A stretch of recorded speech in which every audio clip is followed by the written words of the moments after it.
Alright, hello everybody. Today we have ourselves a Galaxy DX88HL for John. John originally sent this radio up as upon turning this rig on, it would start down at around 24 megahertz and then just slowly start crawling upwards. Also no transmit, no receive with that happening. You did have your switching indication actually working, so the switching circuit was in full operation as it should. It just wasn't going into transmit, nor did it have receive because it was just trailing. The VCO section around mostly the PLL. Somebody had spent time in here trying to fix it. I found two bridge solder joint areas underneath this RF shield, and I did do a fix where there was two torn traces as well. Basically, if we looked at this board like this way here, somebody was soldering all the way up through here. And I had to pull a lot of it because it was blob solder, just booger gob work. So everything has been fully cleaned, redone up in this entire section of this radio. I probably have close to an hour and a half just in doing the soldering work alone. I noticed this as well when we pulled the covers on it. Somebody tried to do the talkback alteration to make it louder, but they tied it into the wrong spot. They actually have it tied into TR32. You're supposed to be a little bit more up here. I believe you're supposed to be here to do that. But anyway, regardless, this is what we're looking at right now. I have all the knobs and everything off. They're soaking in warm soap water. The display bezel is going to come off as well. These lenses are going to get replaced. They are kind of scratched, so we're going to put brand new in there. And I'm going to pull this LED bulb out. We're going to go with the iridescent warm white style, but as an LED it'll look a lot nicer for you. We are at center descent on the clarifier. You can see that we're off, but let's just see what we're doing for a signal here. One moment. Okay, so we just have a dead carrier going into it, 27206.666. So it's 1600 hertz off from center. Start bringing the miking up on it. It's wide open. 6 watts. Here, let me bring it back down. Show you your carriers. About 5.5, and low power. It's about 2.5. Show the average from low. A pretty solid average. 10. 11 average. Boom. Not a very good looking waveform. Click it into the high position. The exact same. Same for average. Put it in peak. I see right around 34. Put it in sideband. We're about 33. Alright. We'll see how far it's hearing. Okay, got our signal put into it.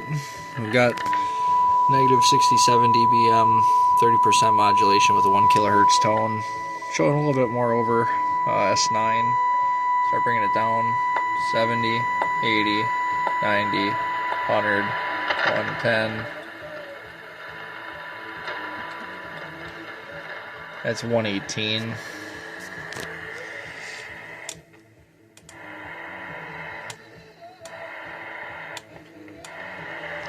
I was there at 118.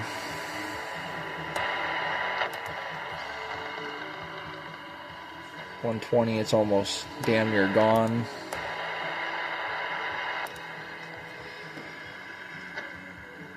See how it is on sideband.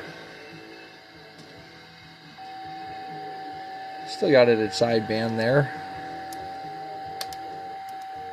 So the receiver isn't really terrible.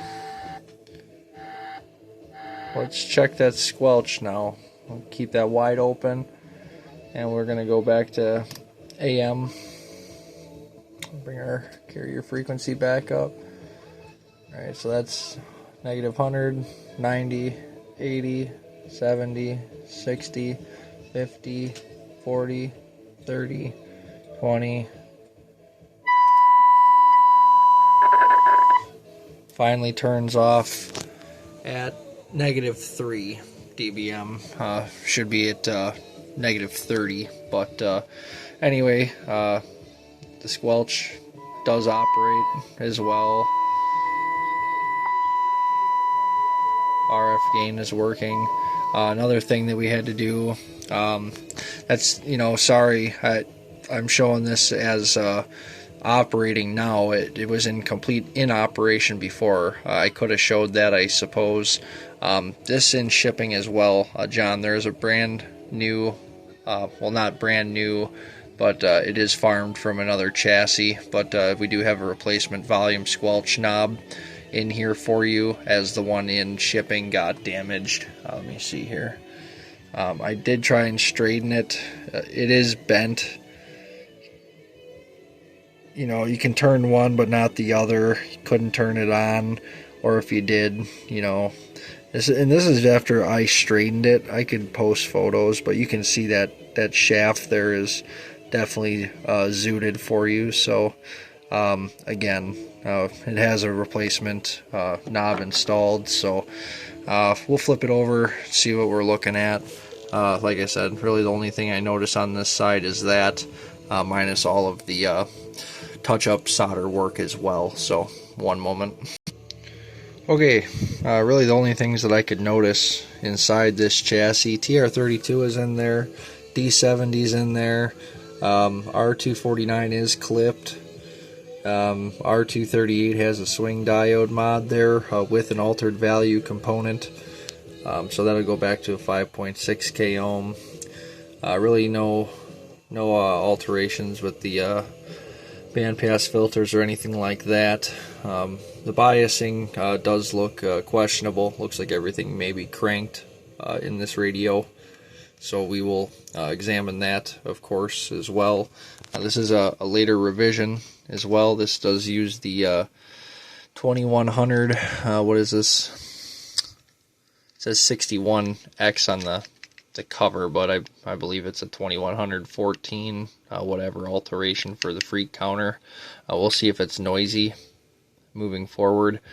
We do have the small version of the band board as well, and updated echo board. So later run, we'll look into it later. Looks like the last time somebody was messing with this was 06 of 2005, so about 20 years ago. Anyway, alright, that's what we got. We'll get it squared away for you. Thank you.